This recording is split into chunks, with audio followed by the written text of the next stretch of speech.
dit, priez Dieu fort. Saint François dit, priez Dieu fort. Si nous prions avec ferveur, Saint François dit, nous recevons la grâce de Dieu. Grâce, Marie, grâce, Marie, grâce, Jésus pardonnez-nous. Grâce, Marie, grâce, Jésus pardonnez-nous. Pardon, mon Dieu, de tout péché commis, bienvenue, Saint, priez pour nous, au pied de mon Sauveur. Grâce, Marie, grâce, Jésus pardonnez-nous. La Vierge Marie a dit de nous se descendre sur la terre pour nous donner la vie. Grâce, Marie, grâce, Jésus pardonnez-nous. Entrez dans le ciel, entrez sur la terre.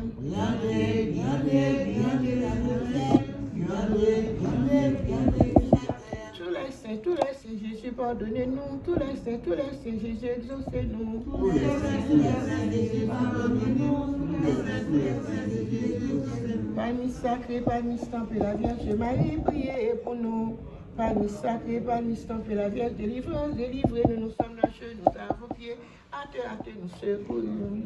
Parmi sacré, la Vierge Marie, priez pour nous. Parmi sacré, parmi stampé, la Vierge délivrance, délivrez-nous, nous sommes à vos pieds, hâtez, nous secourez. Les gens tout à chez nous n'a plus. Les gens tout à chez nous n'a plus. Ici, Marie, mais dans une chose, ça Marie va confesser. C'est des gens tout à chez nous. C'est des gens tout à chez nous. Ici, Marie, Marie va nous confesser. Et à grand-père éternel, c'est Dieu, et à Jésus-Christ, et à Jésus-Christ, et à sympathique, et à sympathique, et à Saint-Paul et Pierre, et à Saint-Paul et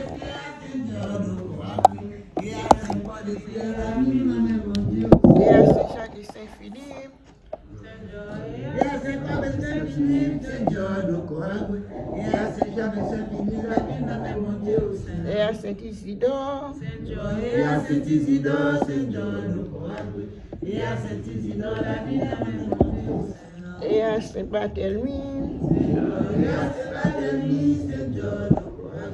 et à Saint-Barthélemy, la vie de mon Dieu, et à Saint-Georges, et à Saint-Georges, et à Saint-Georges, la vie de mon Dieu, et à tous ces garçons dans le ciel comme sous la terre, et à tous ces garçons dans le ciel sous la terre, Saint-Georges, et à tous ces garçons dans le ciel comme sous la terre, la vie de mon Dieu, et à la Sainte Vierge Marie, et à la Vierge Marie, Saint-Georges, et à la Vierge Marie, la vie de mon Dieu, et à Grande Sainte-Anne, et à Grande Sainte-Anne, Saint-Georges, et à Grande Sainte-Anne, la vie de mon Dieu, et à Immaculée Conception, et à Immaculée Conception, Saint-Georges, et à Immaculée Conception, la vie de mon Dieu, et à mon Carmel, et à mon Carmel, Saint-Georges, et à mon Carmel, la vie de mon Dieu, et à Notre-Dame de la Basilique, et à Notre-Dame de la Basilique, Saint-Georges,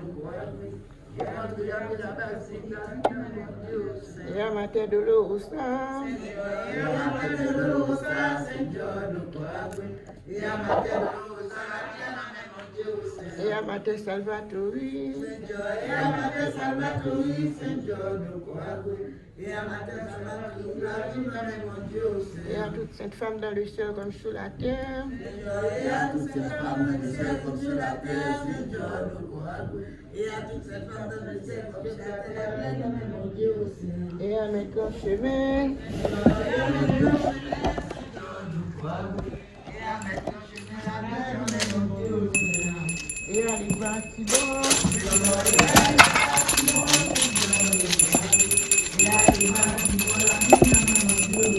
à ma soeur dessous le sang,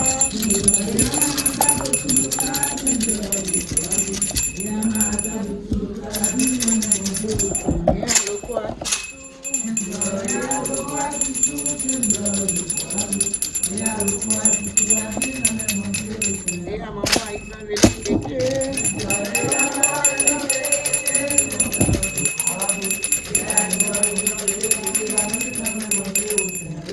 Damballah Whèdo tout camp.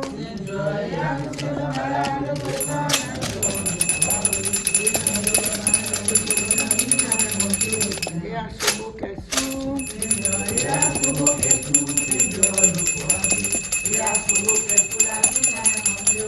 Et à Balissi Kwala aussi.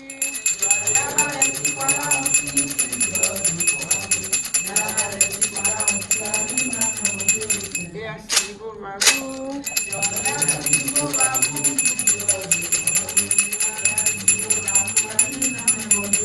Et à Gweta Wèdo Kwala Zongi.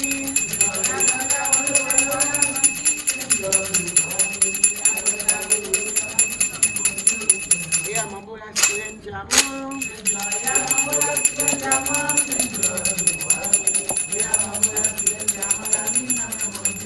Et à Gana Louba.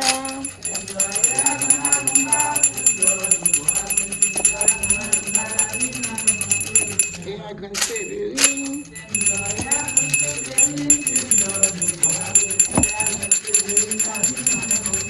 Et à Messette Julie Freda.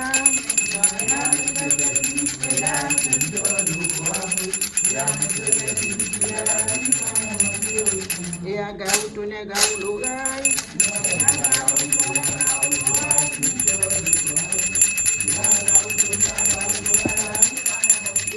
Et à Ministre Kamédé.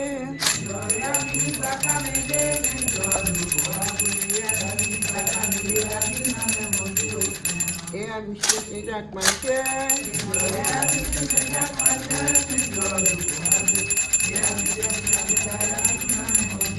Et à Monsieur Nago.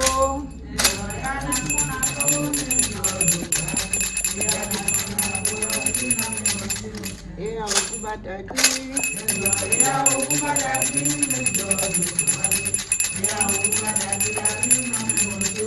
Et à toute nation au bout.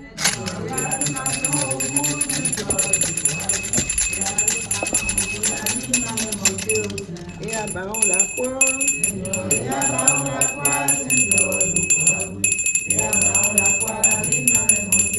Et à Baron Cimetière.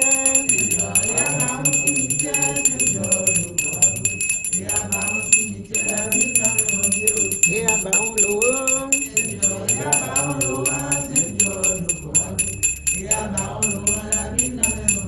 Et à Baron Sampi.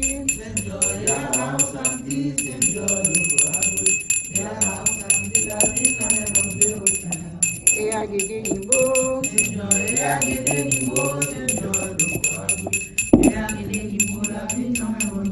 Et à Captain Zombie.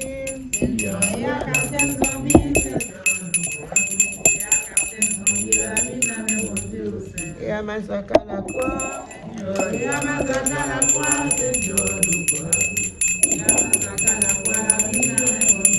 Et à toute frère Guédé la croix.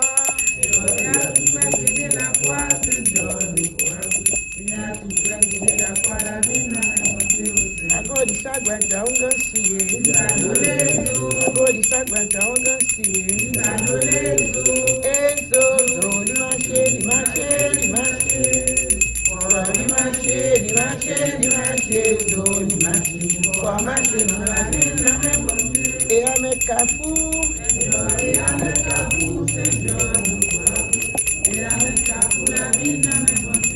et à mettre Cimetière.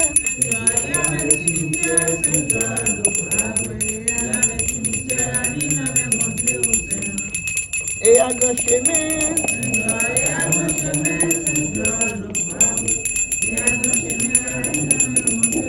Et à mettre Grandbois.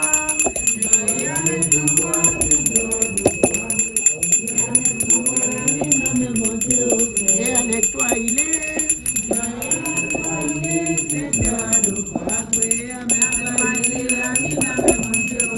Et à Makaya Bumba.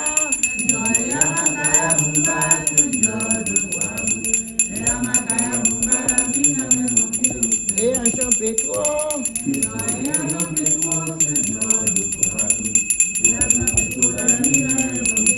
Et à Simon des Eaux.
Yahweh.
la campé quand tu mets la flamme si on. Au sein moi-même, le livre la cabré. Parce que je vais donner la mienne, souffler mon vouloir, t'en je vais donner la mienne, souffler, madame, non, c'est pour l'argent. Je vais donner la flamme si on. Au sein moi-même, le livre la cabré. En maman, comment? Chanson Ibo. Marie les péchés. Siki Kamongwe. Tout mon fusillé. Tout mon pan. Tout mon maladie. Tout mon suivi. Tout mon accident. Jamais nous pas prier, tout ça. Jamais pas de prier, tout en partout, tout est vite, tout va prier, tout c'est famille. Jamais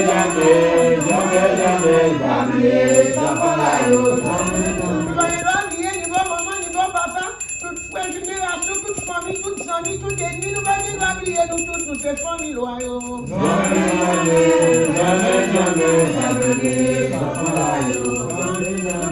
déplacement. Nous allons prier toute famille loyale, nous invitons nous tous pour assister.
Sosyete Manmi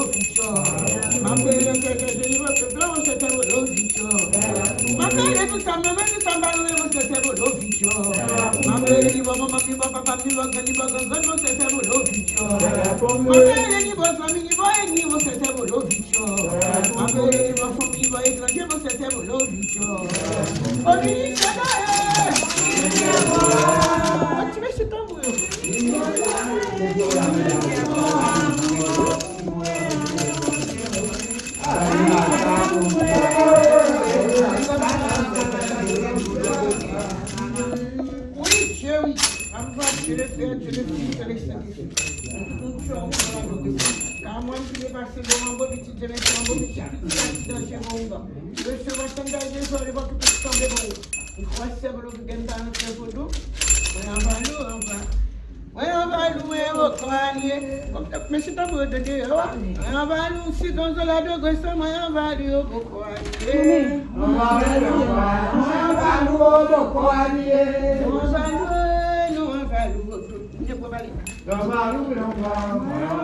I'm gonna sit.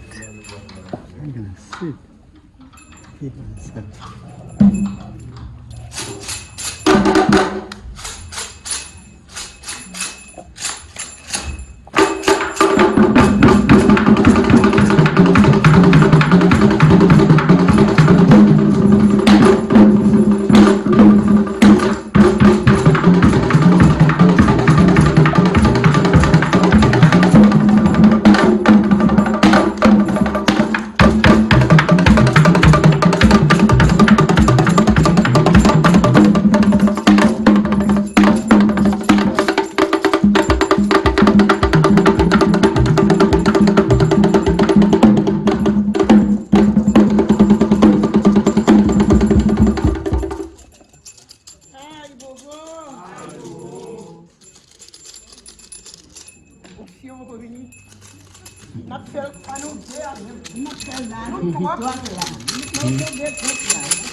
Papi mandi, komandi.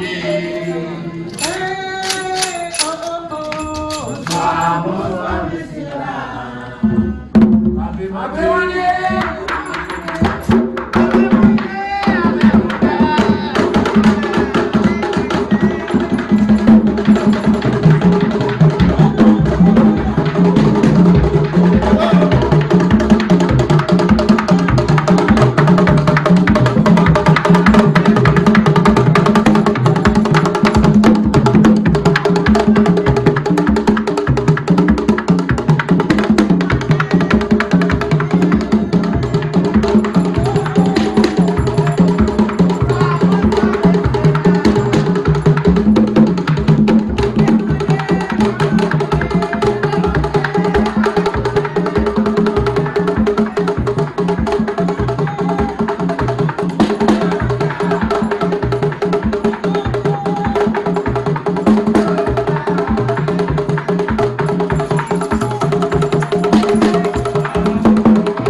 Oh Senhor. Ai, bobo. Ai, bobo. Famina yo, famina yo, c'est bon, famina yo. La famina yo, c'est bon, côté c'est bon. Famina yo,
kemenu wale we. Ona liwe bodu sinabashe. Bashe mena gwale.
Allez voir mon boss, il a levé mon bois, il a levé. C'est le mon bois, il a levé, mon bois, il a levé. Allez coucher, vous allez voir mon boss, il a levé. Mon bois, il a levé.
Aïzan, next up, I shall not get speed, well, again.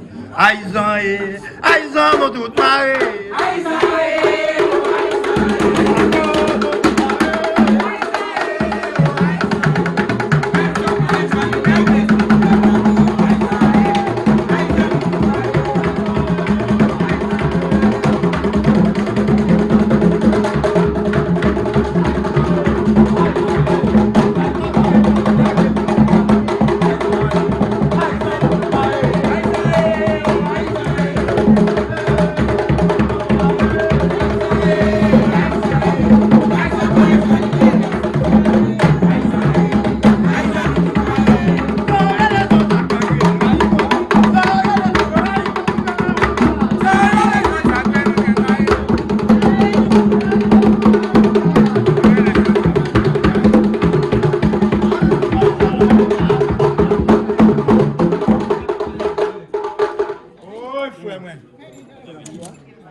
Même DJ, pas DJ blanc, non, DJ pas. Moi, salué la reine Zili Foueda, même qui fait grâce, passer toute félicitateur. Le libéni, passer toute fille de l'Afrique. Mère, Dieu, maîtresse, Zili Foueda, priez pour nous parce que nous, tous ces pécheurs depuis aujourd'hui, pour tout le temps, Aïbobo. Notre Père, de l'Afrique Guinée, ou même qui t'a créé soleil, la lune, l'étoile, avec toutes les forces de la nature. Je dis, c'est pour nous toutes petites Guinée respecter nous, pour connaître c'est qui roi nous, c'est qui Dieu nous. C'est pour nous toutes faire volonté, même je te fais volonté là. Bénis-nous et pardonne tout ça fait, et puis maintenant, Aïbobo. Parmi campé, parmi sacré. La Vierge Marie, priez pour nous. Parmi campé et parmi sacré. La Vierge Marie, délivrez-nous. Nous sommes âgés, nous avons pieds. À terre, vous secouez. Parmi campé, parmi sacré. Mon Afrique, parmi campé, parmi sacré. Tout est ce qu'on délivrez-nous.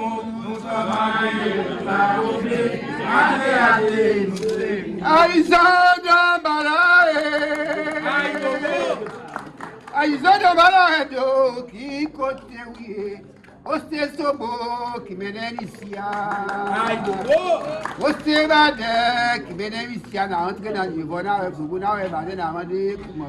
ça qui m'a dépouillé. Dieu, la vie nous n'a même bon Dieu, c'est vrai.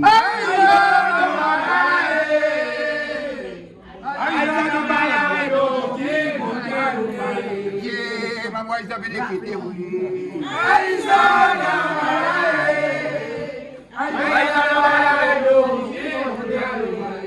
C'est sauveur, mesdames, ici.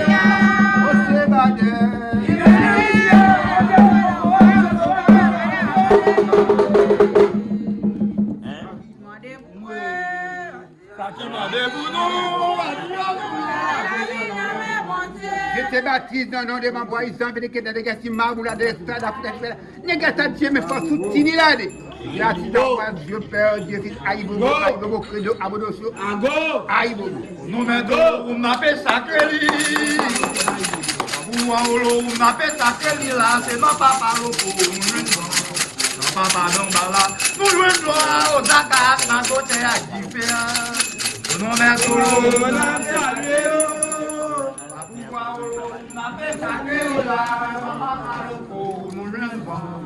Papa Danbalah, nous jouons gloire au Dakar, dans côté à différent. Là, ils ont obéi à eux, quoi, égé. Là, ils ont obéi à eux, quoi, égé. Benitao, Aizo, Benitao, Papa Egeo, Aizo, Benitao.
Aïssa marché, non, maman, Aïssa parlez.